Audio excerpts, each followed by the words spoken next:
www. World Wide Web.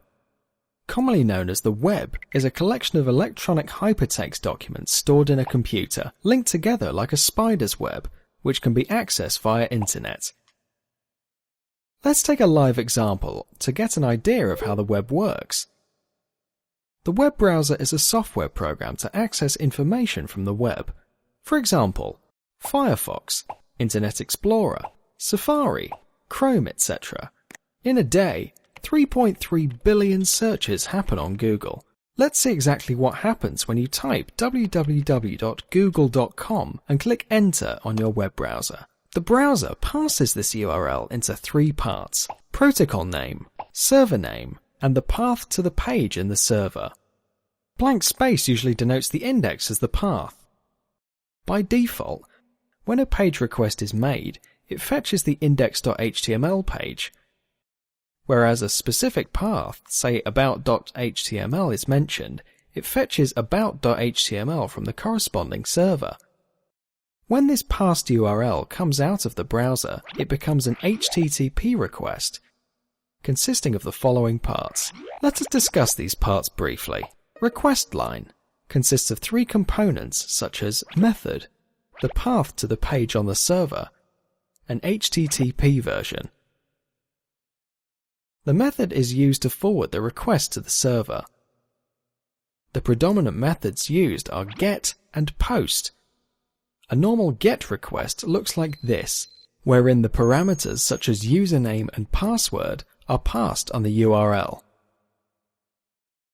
A typical POST request appears to be like this, in which all parameters are passed in the message body itself. By default, the first request method will be GET. However, the consecutive request method depends on the application, which may either be GET or POST. General headers consists of the timestamp of the request, the connection type between the client and the server that may be persistent or closed. Request headers consists of the domain name of the server, acceptable type of the page, either text, image, or application on HTML, the type of browser that initiated the request. Entity headers are optional and are followed by a carriage return or line feed to represent the demarcation between the headers and the message body. Message body contains the actual content. This HTTP request is then passed on to the router, from where it is routed to a proxy server. If set, the proxy server acts as a mediator between the client and the server to serve the following purposes: audit, for maintenance of network logs; internet usage, to report effective utilization of bandwidth; and caching, for speedy retrieval of the web pages. Generally, the request is forwarded to the firewall, but in some cases the proxy is placed after the firewall, that is, outside the network, in order to conceal the identity of the network. Now the request is passed onto the firewall that is conventionally designed to control ports and is allowed to gain access between the clients and the server. One may often get confused with terminologies such as proxy, firewall, and proxy firewall. Let's see the difference between a proxy and a firewall. When a proxy receives a request, it checks the access list for the application layer protocols. Based on this, the proxy forwards or blocks the request. When a firewall receives a request, it checks the access list for the ports. However, an application-level firewall also checks for programs in the access list. The request gets forwarded or dropped based on this list. When the request goes out of your network, the HTTP request header has the information of the domain name of the server, which it has to reach, but remains unaware of its IP location. For the very reason the request goes to the domain name server, the DNS translates the domain name to its corresponding IP address. Once it gets the server IP, the request is forwarded to the corresponding server. So, what is a server? As the name implies, it is a computer that serves the requests from the clients. What is a web server? When the server service such as Apache, Tomcat, IIS, or Zeus is installed on a computer, it becomes a web server capable of handling requests for the static pages. Installing services such as Oracle WebLogic or Glassfish over a web server will transform it into a web application server. This is capable of handling requests to process them based on the business logic and to respond accordingly. The business logic may be implemented using a web application or a web service. What is a web application? It is a program written using packages such as Java, PHP, Python, Ruby, etc. to accomplish a task. Example, Google Maps. What is a web service? When a web application uses open standards such as XML, SOAP, and HTTP to provide interoperability between applications running on different platforms, they are termed as web services. Consider an example, www.virustotal.com. This website fetches services from various antivirus web applications such as Bitdefender, Avira, Avast, etc. in order to give a consolidated report. What is a database server? Software such as MySQL, MSSQL, PostgreSQL, etc. provides database services to other programs like web applications and web services called a database server. In this case, our request www.google.com is for a static web page from google.com. The request for this static web page is handled by a web server. Suppose if the request is for a location on Google Maps, it will be processed by the web application server to fetch the corresponding result from the database, which is managed by the database server. When the request is for fetching a file from a server, it is handled by a file server.